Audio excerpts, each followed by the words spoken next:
What's going on, guys? Took a small break from posting new episodes here. I'm really sorry about that. I do run this podcast on the side, so when work gets busy and life gets in the way, sadly, the podcast has to take a back seat. But I'll be honest, I've been trying to make some changes in my life so I can keep up with the uploads and the interviews. I'll do a full update maybe on the 11th episode of the show of all the other things I'm trying to change with the podcast. Most of them are recommendations from you guys, which I really appreciate. And yeah, hopefully these changes are for the better. I'll make it also easier for me to get feedback from you guys and also get you guys more involved in the show. So thank you. Yeah, but this episode of the podcast is actually the very first interview I ever did. So I'll be honest, I was pretty nervous and I really didn't want to screw it up when I was recording this. But our featured guest, Puzzles, was a natural on the mic and he really put me at ease. I really wish I could have gone longer because he had some really, really dope stories to share. But this just means he has to get back on the show. All right, let's get into the episode.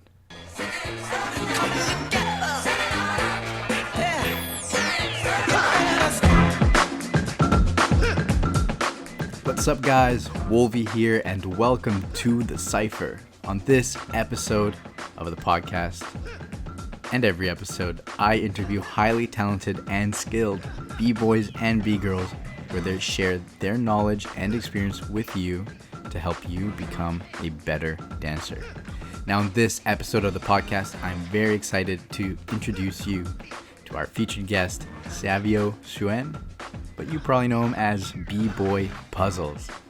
A father of two girls from Pickering, Ontario, Puzzles is a Supernaturals vet and Red Bull BC1 rookie that contributes an array of dancing abilities to his crew. Over the last few years, Supernaturals has emerged as one of Canada's top B-Boy crews.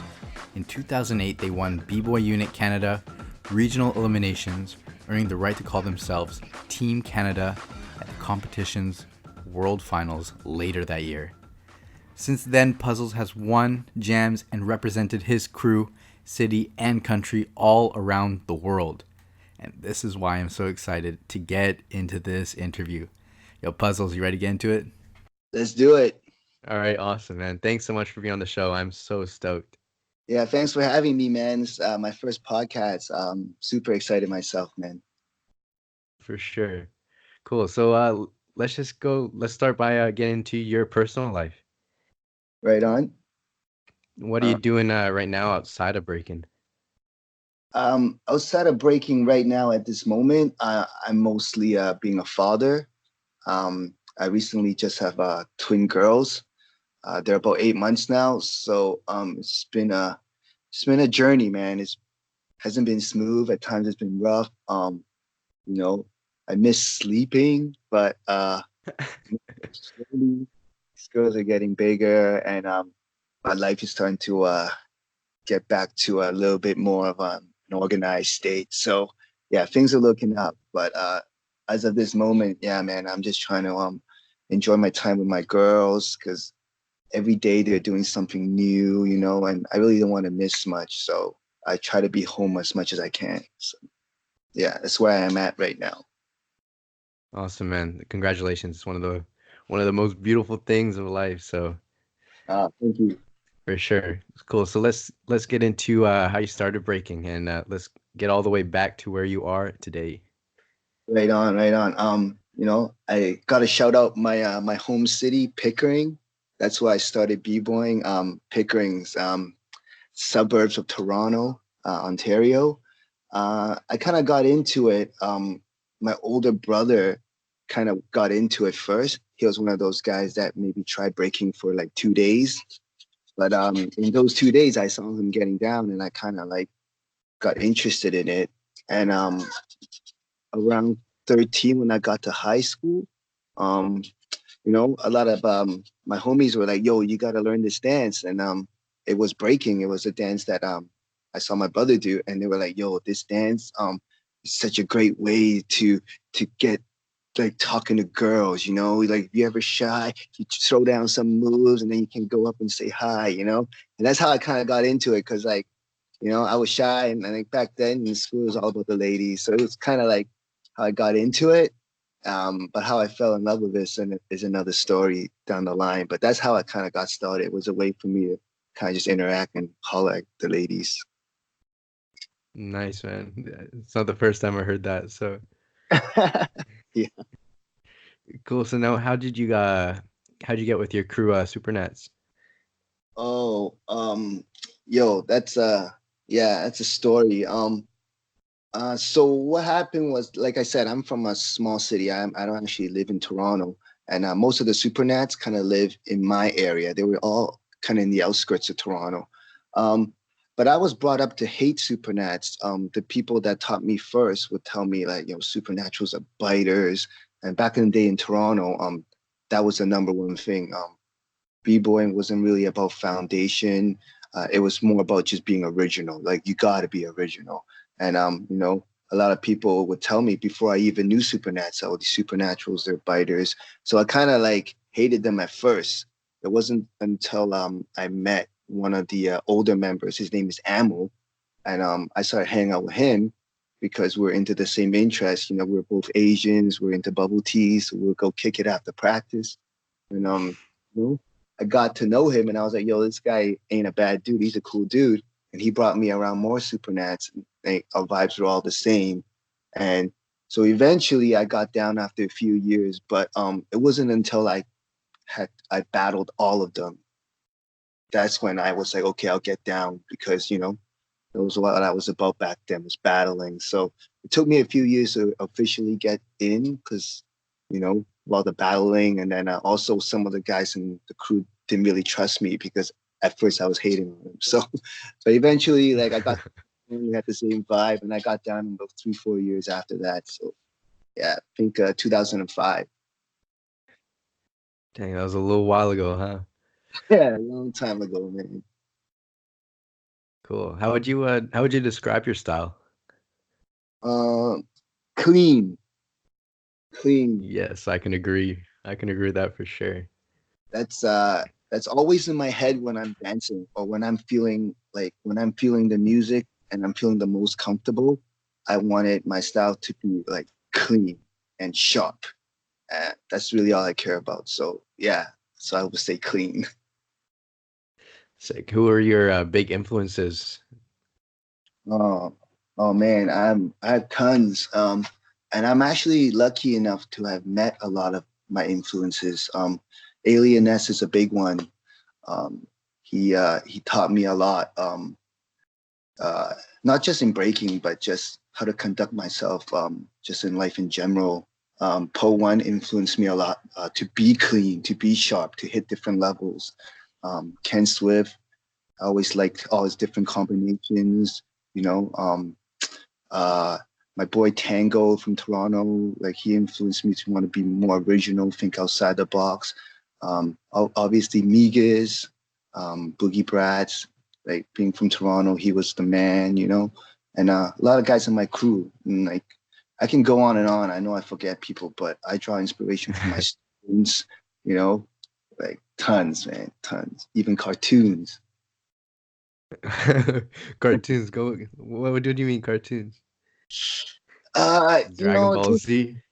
yeah, kind of like that. Like Bugs Bunny, like the different way they hops, like Elmer Fudd with the guns, like just different things, like like I was put on that by Po One. He told me he was influenced by different things, like to not always just draw inspiration from dance, but from stuff outside of dance, and so cartoons was a big one for me because I was into cartoons, just the way they move or something. Damn, for sure. That's so dope, actually. Yeah. So when you were coming up, what was one of your biggest obstacles in breaking, and how'd you overcome it? Uh, Coming up, it's probably my family. Um, just growing up in a traditional Chinese family. My mom always wanted me to either be a doctor or a lawyer. And I have two brothers. I'm in the middle, and it didn't help that like my brother chose those paths. and Hmm. so it was like a doctor, a lawyer, and a dancer. So it wasn't like it was hard not having the support. Like they wouldn't understand that I was training like 6 7 hours a day, like not making money, and just so that was hard. But eventually they came around. Kind of just had support of my crew. I trust in my abilities. Kind of bet on yourself, and they came around now. So right now they're super supportive and they're super happy. But at the time, definitely I think my family was the hardest. Dang, for sure, man. That's really, really crazy. It's good that you had the support because not a lot of people have the same support. So Yeah, right on, man. So yeah, I always tell my students now, just know if you feel it and you have fun with it, and trust in yourself and like go for it, because that's what I had to do and that worked out. for sure, what were the biggest things that did keep you going during those times? Uh, Did you know that you'd make it to the top one day? no, no, I really didn't. But what kept me going was I was just having so much fun doing it, like that's really all I care about. Like I didn't, I, back then, you won't, you really don't have that dream that you can travel because like it wasn't like that back then. I really didn't Hmm. think it was possible because I wasn't. It was always an underground scene. But just going and sessioning with my crew, chilling, dancing, like grooving to like these kind of music. Like I said, I was raised in a traditional Chinese family, so I wasn't really into hip hop. So everything was new, like meeting new people, like just having all these like hip hopish experiences. It was all fun and if it's fun, I just gravitated towards it, and it kept me going. Like having my homies that we all like were like minded, we were like vibing off each other. Like it was dope. It's good. It's some of the best times of my life, man. I really do miss it.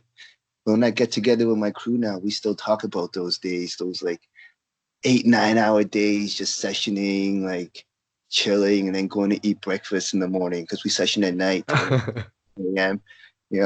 It was crazy times, man. It was dope. It was dope. Dang, that sounds so crazy. Yeah, it's good time. Were you guys spending those long hours just because you loved the dance, or were you guys training to be competitive? It was both. It was both. They kind of go hand in hand because we were having so much fun just vibing out and sessioning together. We were doing it 6 7 hours a day, and that got us better. And when we got better, we were winning more, and then we had more opportunities. So it went hand in hand. Like we were just having fun, and then we were having fun doing it, and then when we're doing it a lot. That got us better, and then got us winning and got us traveling. So it kind of like it was progressive, but it started with us just having fun. Dope, man. That's so dope. So I know the first thing when I think of you and when I see your style is you're sharp and you're so clean. Is was that something that you developed before you got with Supernets? No, no, not really. Like I said, Toronto was a city that was all about originality at first. If you see one of our legendary crews, it's Bag of Tricks. These guys are super original with their moves, like with their Yeah. routines. Yeah, they're very innovative, and Bag of Tricks influenced everybody in Toronto. They were the peoples. So at first my style was really original. Like I didn't know much about foundation at all. Um, but I remember there was this one jam. It was 2003, and it was like Dizzy was throwing a jam, and I wasn't in the crew yet, but he threw this jam, and this well known b-boy at the time, Flowmaster. Do you know Flowmaster? Oh yeah. Yeah, so Flowmaster just so happened to be in Toronto because he was a dancer for Usher, and Usher had a concert in Toronto, and he happened to be walking right behind me, going to the same jam because he just so happened to hear there was a b-boy jam that night. So he went like himself. So he just showed up at this jam, and I was like, holy, like I watched this guy when I was young, man. He was like a superhero to me. He was just right behind me. So then I Hmm. got down with him in the cipher, and I break my hardest, like I went hard, like. And then after I went up, I introduced myself, and I asked him for some pointers, and he was like, basically telling me like, I was whack. Like, I need, and I was like, oh shit, like what do I need to work on? And he was like, yo, you need circular movements. And then I was like, I didn't get it. I was like, what do you mean circular movements? What do you mean? And he's like, foundation, you need 6 steps, you need 3 steps. Like, so I talk about footwork because footwork goes in circles. So he was at the time I didn't really get it, but basically later I kind of did my research and I was lacking foundation. I have originality, but I didn't have b-boying, and this dance is called breaking. It's not called originality dance. So then I kind of started studying foundation, which is what really not my city was known for at the time. I kind of had to put the two and two together myself. But yeah, that was it, man. That was my journey into kind of developing and finding my style. Is that after I learned about foundation, I kind of found that it was easier for me to just start freestyling, and then I started picking up tricks from like I said, my inspiration like Ness and Poe on how to clean up my steps. Like really got deep into breaking, man. Like the deep into the foundation of it, where I'm talking about like you point your leg 45-degree angles, and then you four here. Maybe you cross your leg here, and then you change directions, and then you switch levels. So then I got real deep into breaking, which kind of eventually kind of allowed me to just be clean and sharp. So I didn't aim for it to happen, but as my study went on and I kind of freestyle developed my style, that's where I landed on right now that I'm super comfortable with. Right. Yeah, I totally get it. And so, what did your practices look like during that time when you're developing your style? Were you drilling a lot of foundation?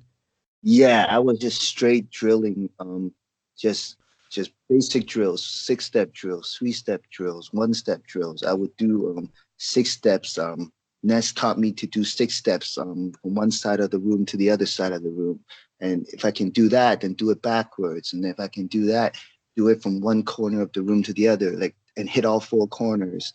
So if I'm comfortable doing foundation moving, then when I'm at one spot battling or in ciphers, I would have it like just muscle memory. And I believe I don't remember, it was so long ago, but I believe I dropped everything and just studied foundation for 2 3 years before I brought all my moves and everything back. I was just like I was studying it, but I loved it. It wasn't boring to me, so it was dope. Yeah, man, this is gold. This is so helpful. Thank you. And yeah, for sure. And then I know you used to be a big battle cat. I'm not sure how much you're battling these days. Right. Was it with Super Nats that kind of got you more into that battle mentality? Uh, no, it wasn't really supernaturals. It was more my boy Bridge. Like Oh, Bridge. yeah, Bridge. Like I met him. I remember like I met this guy. He didn't know a lick of English, He was just like kind of fobby, 2005. And then like he came over to Toronto by himself. His family was still in China. And then like I remember calling him one time for Christmas because I knew he had no family, and I was gonna invite him to my house for dinner. And I'm like, yo, what do you have planned tonight? And he's like, yo, I'm gonna go practice. And I was like, shit, like this dude like practice Christmas, like Christmas night. Like, this guy's hardcore. Like, and I did, Yeah. yeah, I was like, yo, man, this guy's gonna practice like that, then yo, I'm gonna do it too. And he was always about battling. He kind of like, I kind of just vibed off him. Like I always tell him he's one of my inspirations too, just like the way he approached dance and the way he works hard. Like it got me like kind of stepping it up. And when me and him got going, we kind of joined up with Dizzy because at the time I never really wanted to battle with Dizzy because he was already so established.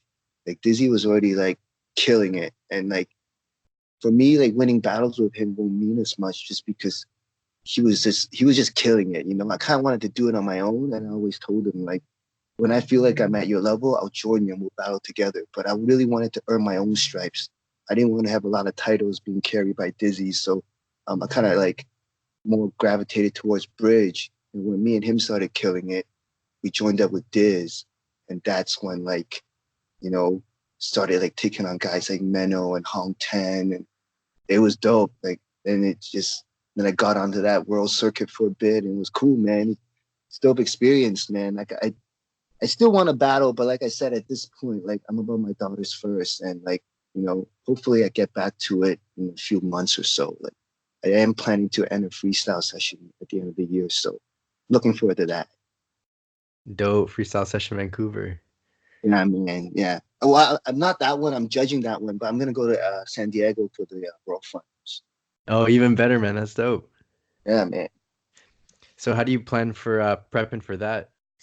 Like at this point in my dance, like I don't really like to prepare it anymore. I just like to dance. So like I'll try to dance like 3, 4 times a week to get ready, just so my body and my body's ready to dance, my stamina is ready.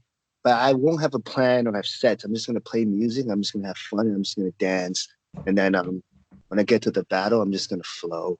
I'm always gonna have my moves and my combos. So really at this point, I'm just gonna like let loose and just dance and just keep in shape. And then when I get there, it's just gonna be on. For sure, man. Dang, that sounds good. Yeah. And what would you recommend for maybe someone with not as much experience as you do when it comes to prepping for battles? Um, you know, one of the main things I would tell them is, yo, like, just have fun, man. Like, if you're not having fun, there's no reason for you to do it. Like so many b-boys I know, they psych themselves out because they just think too much. They're thinking about the rounds. Maybe they're getting psyched out by the crowd. Maybe they're getting too involved with the battle strategy. I always tell them just have fun, let loose, and just let the music kind of take you. And usually there are two types of b-boys. There are the performers, and then they're kind of like the b-boys. And the performers are the ones that they're well prepared. Um, doesn't matter the vibe or the song. They got their rounds ready. They're gonna come out and they're gonna just perform. They're gonna hit those rounds, and then they're always gonna be consistently good because like not much is gonna affect them. They're gonna go and do their thing. And then you got these b-boys, and then they're more gonna be like, I'm gonna have fun. If they're not feeling the music, they probably won't be good. But if the music's good, then they might reach levels that are like super dope. And I always tell the b-boys just to go that route because win, lose, or draw, at least you're having fun, right? So I would just tell them that. 100%. Yeah, win, lose, or draw, you always come out a winner if you have fun. So Exactly, exactly. totally, man. Cool. And then before I let you go, what is one piece of parting advice you want to leave for the listeners? Like I said, man, I'm gonna go back to it, man. It's yo, just have fun. Just have fun with everything. And you know, if you're having fun, then everything else will start like happening in a positive way. Like I said, I didn't reach out to have dance be my career, like let alone breaking.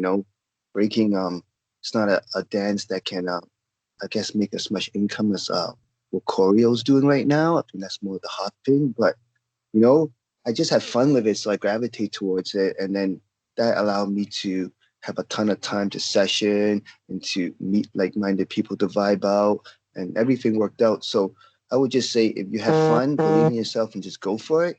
And if you want to take breaking to deeper levels, I would also suggest you study the history and the cultural aspect of it, study the music side of it, and not just the move.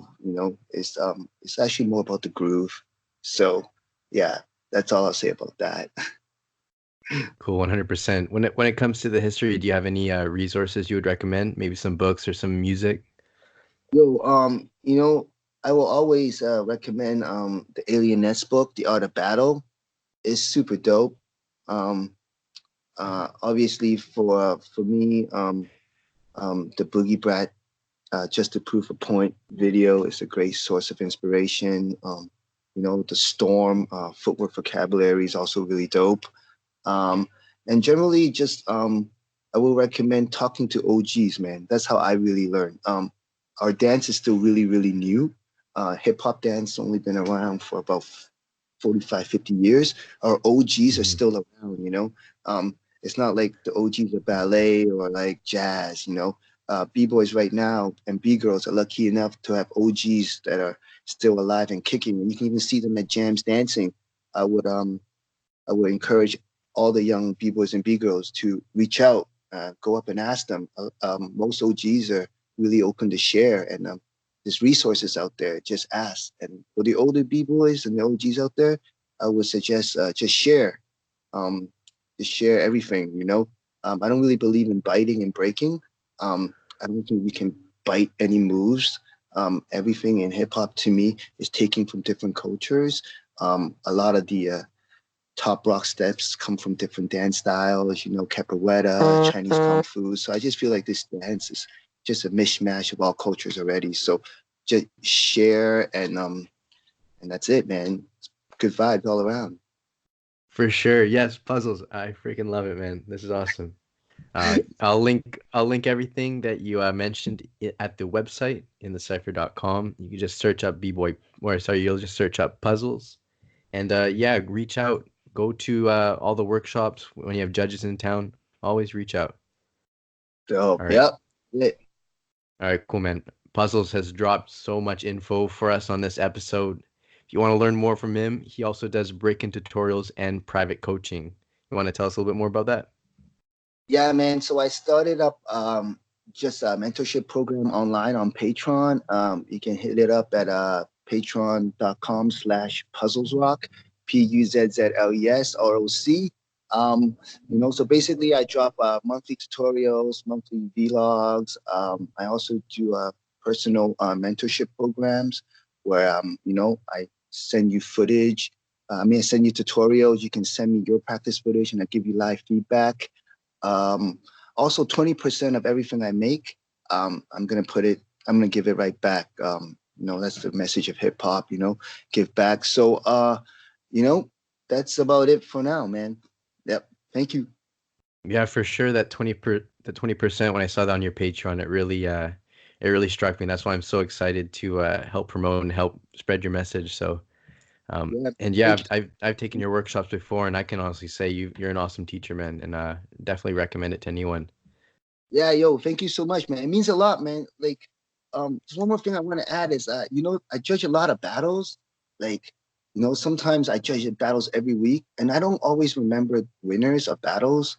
You know, because when competitions, it has a formula. Like sometimes you do a lot of moves, you can win battles, and sometimes um, winning and the best b-boy are two separate things.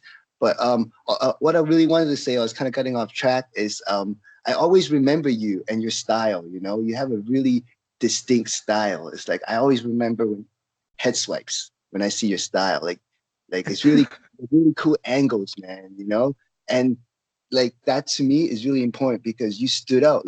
Like I see a lot of b-boys, but I always can remember your style. And I don't always remember b-boys that win battles, but I always remember b-boys that like have cool movements and different angles and just fresh, you know? And yo, so it's dope, man. It means a lot coming from you.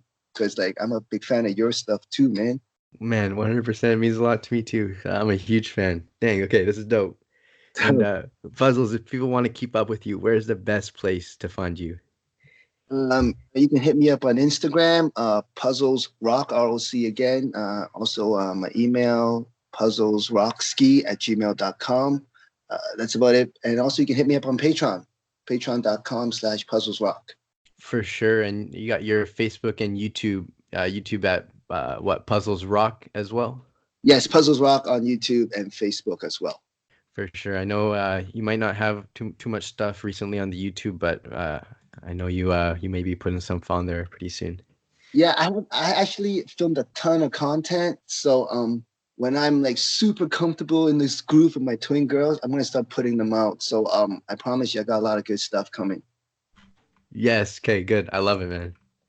So All right, guys. You've been hanging out with Puzzles and your host Wolvie. Check out to inthecipher.com. Search Puzzles in the search bar, and his show notes page will come up with everything we've been talking about today. And thank you, Puzzles, for sharing your unique perspective on this dance. Your message will reach and inspire b-boys and b-girls around the world. Hope to have you back in the show. And until then, we will catch you in the Cypher. All right, man. Thanks for having me. Peace. And that's it, guys. Puzzles, thank you so much for joining me on this episode of the podcast. As I mentioned at the top of this show, Puzzles was the very first guy I interviewed for the podcast. So I just want to say a big, big, big thank you to you, bro. You agreed to be on the show without knowing exactly what I was planning to do with it. I had really nothing to show for, so support from day one. Big ups to you. I really appreciate it. And if you're trying to reach the next level with your breaking, definitely reach out to Puzzles on his Patreon, patreon.com/puzzlesrock for private coaching and mentoring.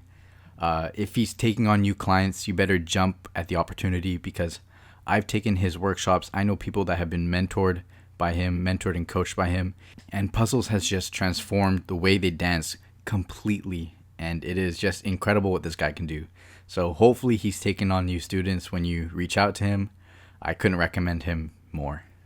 And if you do choose to support Puzzles on Patreon, you'll see that he will give back a portion of his earnings to support local jams, communities, and other B-boys and B-girls who are less fortunate than us. So I think that's just incredible. And I want to apologize one last time for not being very consistent these past couple weeks with the uploads of the podcast. I've been making some changes to my personal life and with the podcast so that these episodes can come out more consistently. I'm really excited about these changes, mostly because they are recommendations from you guys. I will announce all these changes and ideas I have for the growth of the podcast on episode 11.